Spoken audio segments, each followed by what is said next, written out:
Crveni luk je neizostavna biljka u svakoj kuhinji, a svakom jelu daje onaj poseban okus, no i svježoj salati je više nego bitan dodatak. Vrlo je jednostavan za uzgoj i uzgaja se u 2 ciklusa godišnje, u proljeće i jesen. Benefiti jesenje sjetve i sadnje su višestruki, a kao 2 najznačajnija izdvajaju se konzumiranje svježih plodova u rano proljeće i ekonomski efekat koji ovakav način proizvodnje obezbjeđuje, jer povrće u rano proljeće postiže veliku tržišnu cijenu. Neophodan preduslov za uspješnu jesenju sjetvu i sadnju povrtlarskih kultura jeste odabir pogodne sorte, optimalno vrijeme sjetve i sadnje te pravilno provođenje agrotehničkih mjera kako bi biljke lakše podnijele uslove koji vladaju tokom zime. U današnjem videu saznajte sve naše tajne i savjete kako da jesenju sadnju odradite na pravi način i osigurate sebi dobre i kvalitetne prinose u proljeće. Crveni luk jedna je od kultura koja se može saditi u jesen, a za berbu prispjeva u proljeće kao mladi luk, odnosno u ljeto kao velike glavice. Za uzgoj luka u jesenskoj sadnji treba izabrati duboka, dobro propusna tla laganijeg mehaničkog sastava koja su bogata organskim tvarima. Teška, za vodu slabo propusna tla nepovoljna su jer tokom zime zbog slabe dreniranosti na njima može duže ili kraće vrijeme stajati voda te uništiti usjev. Osnovna obrada tla za jesensku sadnju luka treba se obaviti odmah nakon skidanja predkultura. Prilikom obrade u zemlju dodajte organsko gnojivo kao što je glistinac, humus ili peletirano gnojivo. Ako nemate dovoljno glistinca ili humusa da biste pokrili čitavo zemljište za luk, stavljajte ga direktno u roviće i u njega sadite luk. Odabirom odgovarajuće sorte u kombinaciji sa dobrom poljoprivrednom tehnologijom i vremenom postići ćemo dobre rezultate i uživati u mladom luku i berbi glavica ozimog luka sljedeće godine. Potrebno je odabrati sorte koje su tolerantne na hladnoću i niske temperature. Dobro će uspijevati na gredicama ili parcelama gdje nije uzgajan luk, ali ni krompir, grah, lucerna, crvena djetelina. Ove kulture mogu postati izvor nematoda koje će nanijeti štetu našem usjevu. Poštujte i plodored jer on se može ponovno uzgajati na istoj parceli tek nakon 3 godine, pod uslovom da nisu uzgajani srodnici iz iste biljne porodice. Crveni luk je i osjetljiv na kiselost tla. Prakticira se da se na 1 metar kvadratni pospe 10 grama drvenog pepela, ali ne treba pretjerivati.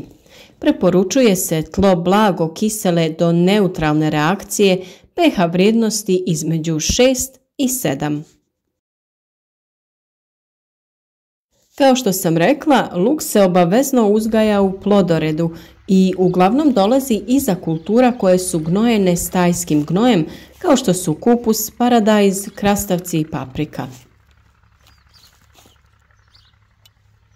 Optimalno vrijeme sadnje je druga polovica oktobra, ali je termin potrebno prilagoditi vremenskim prilikama, a to znači da lučicama omogućite rast od 6 do 8 sedmica prije prvog mraza. Sadnjom u ovom periodu do ulaska u zimu biljke će uspjeti dobro se ukorijeniti i pripremiti za prezimljavanje. Preranom sadnjom biljke mogu u zimu ući prerazvijene, čime im se sposobnost prezimljavanja jako smanjuje, a sa druge strane kasnom sadnjom nedovoljno će se ukorijeniti, pa ih zimski mrazovi puno lakše mogu oštetiti.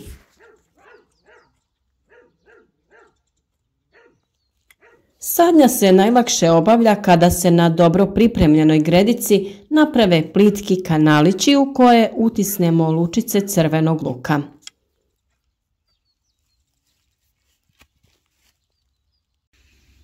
Lučice crvenog luka mogu biti sitne do 1 cm u promjeru, srednje veličine promjera od 1 do 3 cm i krupne koje su veličine preko 3 cm. Treba znati da će krupnije ranije krenuti i dati više vegetativne mase.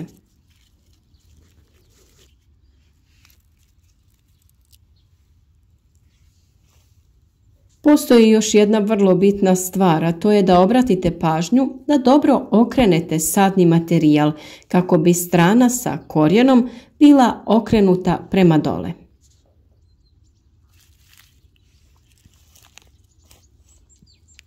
Na pripremljene gredice lučice luka se sade u redove razmaka 25 do 30 cm. Razmak između posađenih lučica u jednom redu treba biti od 8 do 10 cm. Kada obavljamo sadnju za berbu mladog luka, razmak u jednom redu može biti manji, od 5 do 7 cm.